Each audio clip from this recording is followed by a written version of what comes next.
Hello. હા, તમારા mummy of થઈ ગયા છે, તમે આવવાના છો? ના સાહેબ, હું નહીં આવી શકું. નહીં શકો. માનવતા મરી પડવાની છે. કદાચ સાચું ના લાગતું હોય તો આ વિડીયો જોયા બાદ તમને એટલો ગુસ્સો આવવાનો છે કે આ દુનિયાની અંદર માનવતા જેવું હવે જીવે છે ખરું? આપણે ભારતમાં રહીએ છીએ, ભારતીય સંસ્કૃતિની આપણે પ્રશંસા કરીએ છીએ અને ભારતીય સંસ્કૃતિ શું છે એને આપણે ઓલવેઝ વખાણ કરીએ છીએ, પણ શું આ જે કિસ્સો છે એ ભારતીય સંસ્કૃતિ છે ખરો? જુઓ વિડીયો.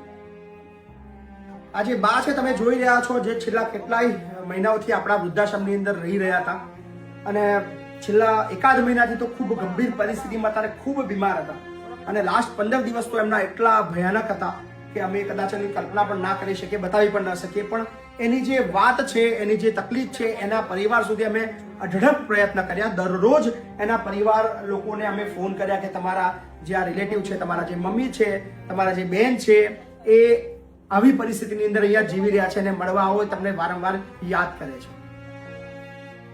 આટલા બધા ફોન કરવા છતાં પણ સામેથી અમને પ્રત્યુત્તરમાં એટલું જ મળ્યું કે જોઈએ છીએ, સમય મળશે તો આવીશું, અમારી પાસે સમય નથી, અમારે નથી આવવું, તમે તમારી રીતે જોઈ લેજો.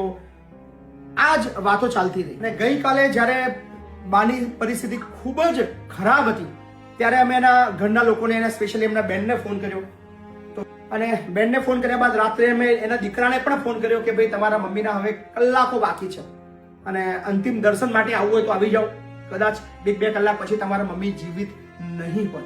દીકરાએ કીધું કે હું નહીં આવું. અને આજે સવારની અંદર આ બાએ, રમીલા બાએ દેહ છોડ્યો.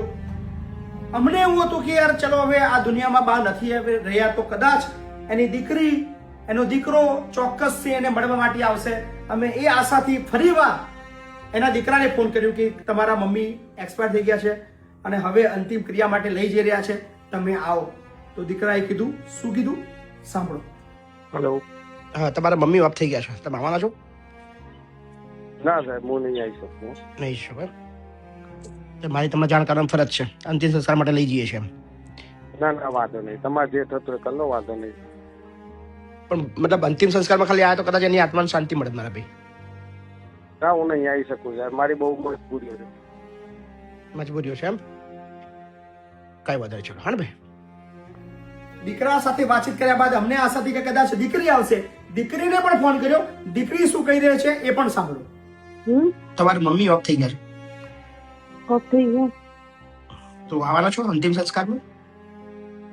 ના બાપુ નહીં આવી. હા ને, તમારા ભાઈને બી જાણ કરી, એને બી ના પાડી. ના પાડી એને મૂકવા કોણ આવી છે બાપુ? એ છોકરો બનીને જ આવ્યો હતો ને, તો પછી એવું કીધું કે